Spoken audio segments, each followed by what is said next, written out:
Gambat reporter इमदाद अली जामड़ो। गंबट ॻोठ अबूबकर सोलंकी वासी चन्ना बिरादरी जे माण्हुनि जो गंबट पुलिस जी नाअहली ख़िलाफ़ अता हुसैन चन्नो, हैदर अली चन्नो ऐं मुख़्तलिफ़ ॻोठाणनि जो नेशनल प्रेस क्लब गंबट ते एहतिजाजी मुज़ाहिरो। तफ़सील मूजिबि अता हुसैन चन्नो, हैदर अली चन्नो ऐं ॿियनि बिरादरी जे माण्हुनि नेशनल प्रेस क्लब गंबट एहतिजाजी मुज़ाहिरो कंदे साफ़ नाडो मौक़िफ़ ॾींदे ॿुधायो त गंबट में चोरियूं धाड़ा रोज़ जो मामूल बणिजी वियूं।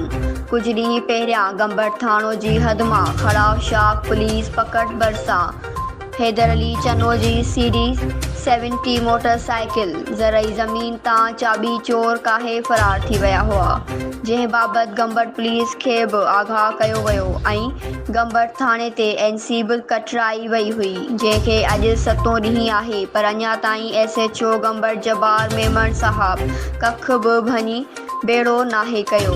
असां SSP खेरपुर ऐं DIG सखर खे अपील था करियूं त असांजो चोरी थियल सामान असां वापसि कराए ॾिनो वञे ऐं असां सां इंसाफ़ कयो वञे।